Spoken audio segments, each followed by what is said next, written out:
Hello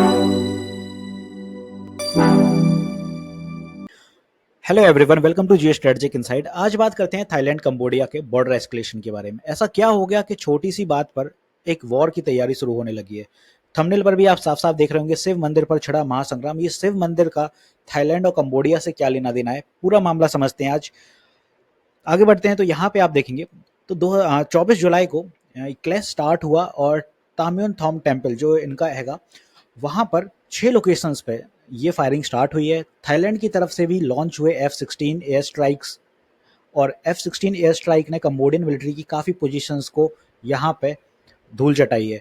अब no doubt यहाँ पे कंबोडिया कोई मुकाबला नहीं कर सकता है थाईलैंड का, क्योंकि थाईलैंड वे मोर बेटर है, काफ़ी आगे है डिफेंस टेक्नोलॉजी में कंबोडिया के अकॉर्डिंग। बट यहाँ पे आप देखें तो इंटरनेशनल मीडिया काफ़ी इसको बढ़ चढ़ के कवर कर रही है।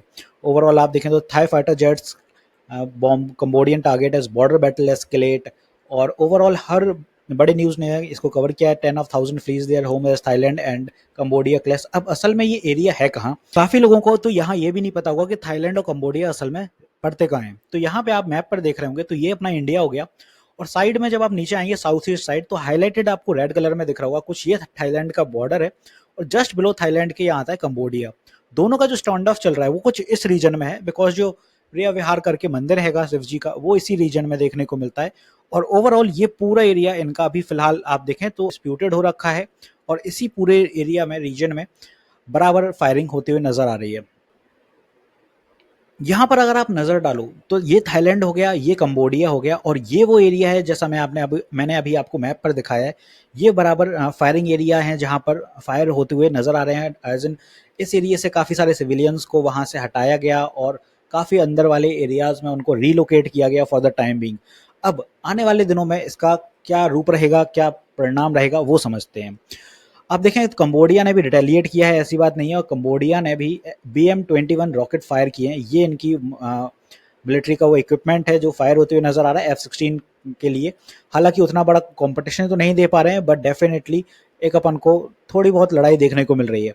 दूसरी साइड अगर आप देखें तो थाईलैंड पूरा प्रो यूएस है, और वहीं कंबोडिया प्रो चाइना और पाकिस्तान है। क्योंकि रिसेंटली कुछ समय पहले पाकिस्तान में के जो जनरल थे उनने कहा था कि भाई हम कंबोडिया के जो सोल्जर्स हैं उनको ट्रेनिंग देंगे। और वेपन्स की बात करें तो चाइना वेपन सप्लाई कंबोडिया को करता है, हालांकि उतने बड़े स्तर पे नहीं होता है क्योंकि उतनी बड़ी इकोनॉमी भी नहीं है। कैजुअलिटीज और डिस्प्लेसमेंट की अगर बात करें तो थाईलैंड में 14 सिविलियंस और 1 सोल्जर गॉट किल्ड, और कंबोडिया में भी एक सिविलियन किल्ड हुआ है थाई स्ट्राइक। हालांकि ये आंकड़े पुराने हो गए, नए आंकड़े और भी कहीं ज़्यादा अग्रेसिव देखने को मिलेंगे। Overall 1,20,000 Thai civilians evacuated and same as with the Cambodian. आप देखें इनको सेफ लोकेशंस पे रीलोकेट करा जा रहा है। ये पिक्चर्स हैं जो इनकी रीलोकेट कराई गई हैं।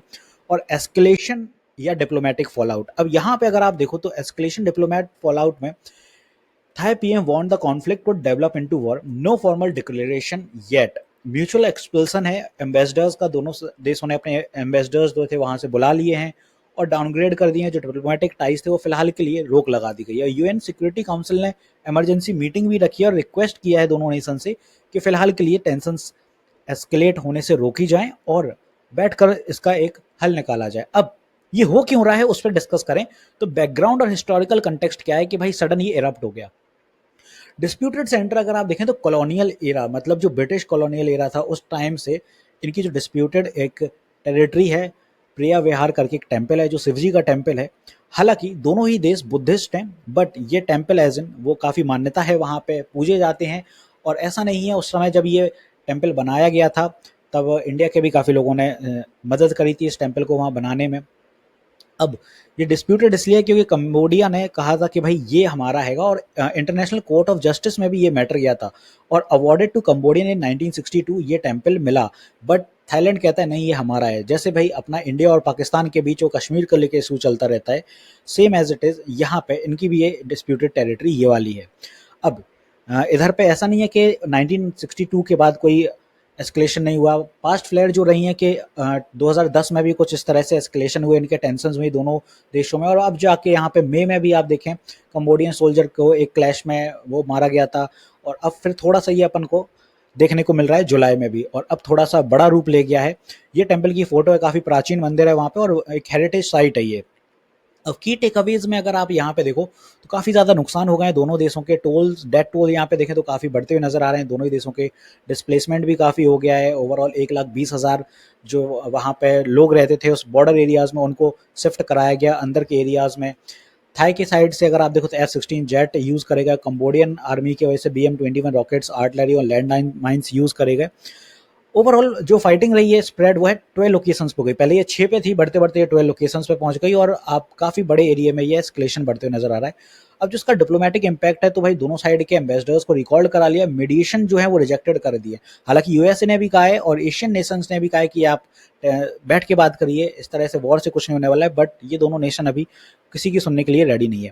दूसरी साइड आप देखें अब आगे हो क्या सकता है। यूएन ने एक मीटिंग तो जरूर बुलाई है सीज फायर को, पीस कीपिंग को लेके, बट क्या ये दोनों देश सुनेंगे? भाई दोनों देश तो तभी सुनेंगे जब भाई कोई इनके लिए एक टर्म रखे जाएंगे तभी। नहीं तो अपने भाई ट्रंप साहब तो बीच में आ ही जाएंगे, वो कहेंगे कि मैंने वॉर रुकवाया है, जैसे इंडिया और पाकिस्तान के बीच उन्होंने कहा था कि हमने वॉर रुकवाया है, वरना तो और बड़ा कुछ हो सकता था। तो वो तो कहीं ना कहीं रहने ही वाले हैं। और साथ ही साथ अब देखो बायलैटरल नेगोशिएशंस तो चलते हुए नजर आ रहे हैं दोनों देशों के बारे में, और कंबोडिया यहाँ पे इंटरनेशनल मीडिएशन चाहता है, क्योंकि कंबोडिया की अगर आप इकोनॉमी देखें तो उतनी ज़्यादा स्ट्रांग नहीं है कि वो थाईलैंड का बहुत ज़्यादा देर तक सामना कर पाए, और ओवरऑल छोटी सी इकोनॉमी है। इसी तरह से अगर सेलिंग बराबर चलती रही तो जो बॉर्डर एरिया है वो काफ़ी ज़्यादा बिगड़ जाएगा, उसमें हालात बिगड़ जाएंगे, लोगों के घर तहस नहस हो जाएंगे, छोटे मोटे धंधे पानी रहते हैं वो तहस नहस हो जाएंगे। क्योंकि अगर आप दोनों देशों का यहाँ पे एक कंपैरिजन देखें इनके इकोनॉमी के अकॉर्डिंग, तो Thailand versus Cambodia economic comparison में देखें तो जीडीपी आप थाईलैंड की पाएंगे 610 बिलियन की हैगी, वहीं कंबोडिया की जो जीडीपी है 36 बिलियन। तो बहुत ज़्यादा डिफरेंस देखने को मिल रहा है यहाँ पे, ऑलमोस्ट 20x ज़्यादा है थाईलैंड इससे। जीडीपी पर कैपिटा भी आप देखें तो बहुत स्ट्रॉन्ग आता है, और साथ ही साथ पॉपुलेशन भी आप देखें तो 70 मिलियन की पॉपुलेशन थाईलैंड की है, वहीं कंबोडिया 17 मिलियन के आसपास है। तो ओवरऑल आप देखो यहाँ पे कोई मैच नहीं बनता है कंबोडिया का थाईलैंड से, बट एक छोटा नेशन होने के लिए वो टक्कर अपनी दे रहा है जस्ट बिकॉज ऑफ उस एरिया की वजह से। और अगर ऐसा ही रहा तो आने वाले समय में लॉस सबसे ज़्यादा अगर होगा तो कंबोडिया को होगा इकोनॉमिकली, और आप देखो कि सबसे ज़्यादा जो डिस्प्लेस हो जाएंगे उसके लोग हो जाएंगे, क्योंकि थाईलैंड को उतना ज़्यादा फर्क नहीं पड़ेगा। तो बहुत ज़रूरी है कि इंटरनेशनल मीडिएटर कोई यहाँ बन के आए, और साथ ही साथ थाईलैंड और कंबोडिया को शांत कराए कि भाई ये मैटर चलते ही रहने वाले हैं, इसका किसी का एक परफेक्ट सॉल्यूशन नहीं देखने को मिलने वाला है।